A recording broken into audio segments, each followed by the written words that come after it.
Welcome to Liberation Lens, where stories unfold beyond the headlines and perspective truly matters. History isn't finished, it's unfolding. This is Liberation Lens. Perspective matters. During his presidency, Donald J. Trump has so far implemented several policies reshaping the asylum and refugee system in the United States. Among the most consequential actions is the removal of African and South American asylum seekers, many of whom fled countries mired in war, political instability, and humanitarian crises. These measures signal a shift in immigration enforcement and how humanitarian protections are selectively interpreted. Under U.S. law, the right to seek asylum is protected by Section 208 of the Immigration and Nationality Act and aligns with the 1951 Refugee Convention and the 1967 Protocol.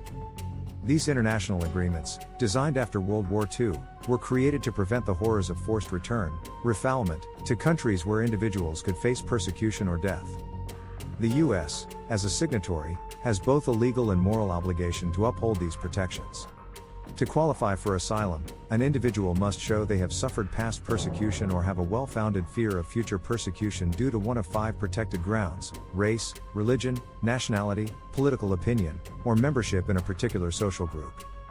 These criteria form the legal foundation upon which every asylum claim is meant to be evaluated. Notably, these are not supposed to change depending on political agendas or the country of origin. Despite these safeguards, the Trump administration has enacted a series of executive actions that severely restrict access to protection. Chief among them is the Migrant Protection Protocols, known as the Remain in Mexico policy, which forced thousands of asylum seekers to wait in dangerous conditions outside the United States while their cases were processed.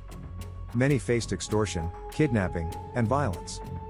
Another policy, the Third Country Transit Rule, has denied asylum to individuals who pass through another country without first seeking protection there, even if that country was unsafe or lacked functioning asylum systems. This has affected many asylum seekers from Central and South America who traveled through multiple countries en route to the United States. Meanwhile, Trump administration officials moved to terminate temporary protected status for numerous countries, including El Salvador, Haiti, Sudan, and Nicaragua. TPS is a legal mechanism that allows people from countries facing disaster or armed conflict to remain in the U.S. temporarily. Its revocation places thousands of people at risk of deportation to unstable and life-threatening conditions. In addition, the administration has undermined humanitarian parole, a tool that permits temporary entry for urgent reasons. Families seeking to reunite, individuals needing urgent medical care, or those fleeing targeted violence are denied entry at increasing rates. These rollbacks had severe implications for human rights and family unity. Amid these harsh policies, an unusual narrative has emerged. In 2018, President Trump tweeted concerns about alleged attacks and land seizures targeting South African Europeans, commonly referred to as Afrikaners. He claimed that these individuals were being persecuted and suggested offering them refugee status in the United States. The South African government strongly rejected these claims, and investigations by independent organizations and international media found no systematic campaign of persecution. While crime is a concern across South Africa, there is no evidence that Afrikaners face targeted state-sponsored violence that would meet the asylum standard. U.S. asylum law requires a demonstration of either past persecution or a credible fear of future persecution based on a protected ground. The mere existence of political rhetoric about land redistribution or generalized crime does not fulfill that requirement. By raising this issue, the Trump administration has presented a stark contrast. On one hand, African asylum seekers from war-torn countries are being detained or deported, while on the other, Europeans from South Africa are being publicly considered for refugee protection despite weak legal justification. This disparity raises questions about racial and geopolitical bias in immigration policy. Why are people from conflict zones like Cameroon, the Democratic Republic of Congo, or Honduras being returned, sometimes violently, while others, not seeking protection, are offered entry? According to international law, refugee status must be based on individual circumstances and evidence, not political alignment or ethnicity. The Refugee Convention's Article 3 prohibits discrimination based on race, religion, or country of origin. The U.S. has historically been a leader in refugee protection. From Jewish refugees fleeing the Holocaust to Vietnamese and Sudanese people displaced by war, America's moral commitment to harboring the persecuted has been central to its identity. Trump's actions mark a departure from this legacy.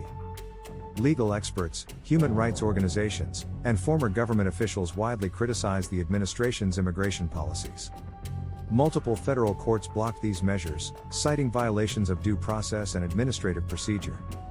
Still, the consequences are real. Asylum backlogs have grown. Families are being separated. People are being returned to danger. The system itself has become politicized, with enforcement being driven less by humanitarian principle and more by ideological messaging. The case of South Africa underscores a broader problem: the use of selective narratives to justify policy. While it is legitimate to monitor human rights globally, it is unjust to elevate one community's unproven claims while ignoring the desperate needs of others. There is no ethnic war in South Africa between indigenous South Africans and Europeans.